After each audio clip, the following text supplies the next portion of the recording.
আমরা হুঁশিয়ার থাকতে হবে।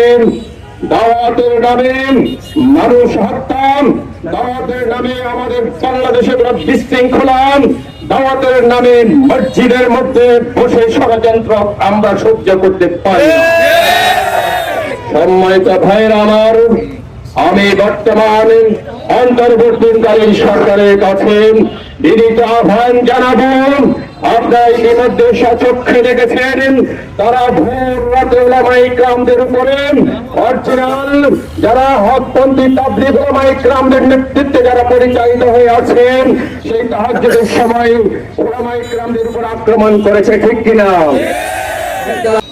আমরা ইতিপূর্বে অবগত আছি আমাদের বাংলাদেশে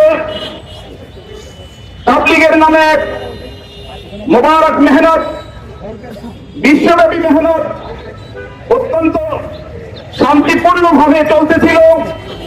হঠাৎ করে আমাদের এই বাংলাদেশের সুন্দর শান্তিপ্রিয় শৃঙ্খলাকে পরিপূর্ণভাবে নষ্ট করার জন্য, আমাদের শান্তিপ্রিয় মুসলমানদের ঈমান এবং আকীদাকে নষ্ট করার জন্য ইন্ডিয়ার সাদের আবির্ভাব হয়েছে। এই ইন্ডিয়ার একটা প্রোডাক্ট, যে প্রোডাক্টের আবির্ভাবের কারণে আমাদের বাংলাদেশের শান্তি শৃঙ্খলা নষ্ট হয়ে গেছে। আমরা জেনেছি 2018 সালের 1 ডিসেম্বর আমাদের তাবলীগের শুরাই নিজামের সাথীদের উপরে নৃশংস হামলার মাধ্যমে সাতপন্থীরা তাদের পরিচয়কে ওপেন করেছেন তারা সন্ত্রাসী। তারা সন্ত্রাসী হওয়ার পরেও আমাদের এই বাংলাদেশের ফ্যাসিস্ট সরকার তাদেরকে মদত করেছেন, তাদের সহযোগিতা করে তাদের কার্যক্রমকে অব্যাহতভাবে চালানোর কারণে, সুযোগ দেওয়ার কারণে তারা তাদের ভিতরে যে সন্ত্রাসী মনোভাব আছেন, তারা যে ইন্ডিয়ান প্রোডাক্টের প্রভাব আমাদের বাংলাদেশের মানুষের ভিতরে ফেলতে যাচ্ছেন, সেটার বহিঃপ্রকাশ দ্বিতীয়বার পুনরাবৃত্তির মাধ্যমে তারা আমাদের টঙ্গী বিশ্ববিদ্যালয় আমাদের সাথীদের উপরে হামলা করে ঘুমন্ত তাহাজ্জুদরত নির্মমভাবে আমাদের সাথীদেরকে হত্যা করা হয়েছে, আমাদের শতাধিক সাথীকে আহত করা হয়েছে। আমরা এর তীব্র প্রতিবাদ জানাই।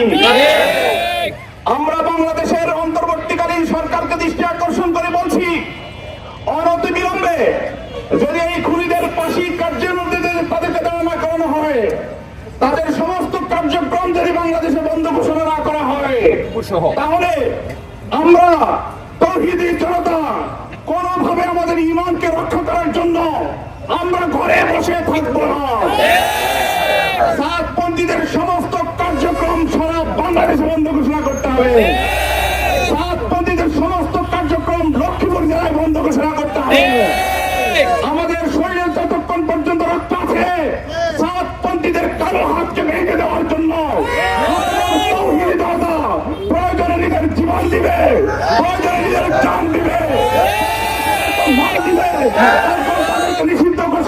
হবে। মসজিদ ইবাদতের স্থান, মসজিদ সন্ত্রাসী কার্যকলাপ চালানোর জন্য নয়। মসজিদে অনেক সন্ত্রাসী কার্যকলাপ পরিচালনার সুপরিকল্পিতভাবে তারা চেষ্টা চালায়। বিশেষ করে আমাদের লক্ষ্মীপুরে ডাক্তার মাহমুদ মহকুমা সেন্টারের মধ্যে বসা সারা জেলার মধ্যে সে তার কার্যক্রম চালায়। সমস্ত কার্যক্রম বন্ধ ঘোষণা করতে হবে।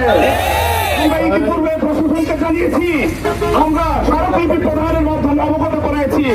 যদি ওনারা আমাদের এই দাবিকে মানতে যদি ব্যর্থ হন, তাহলে বাংলাদেশের সাধারণ জনগণের জন্য বন্ধ করতে পারবে না। সম্মানিত উপস্থিতি,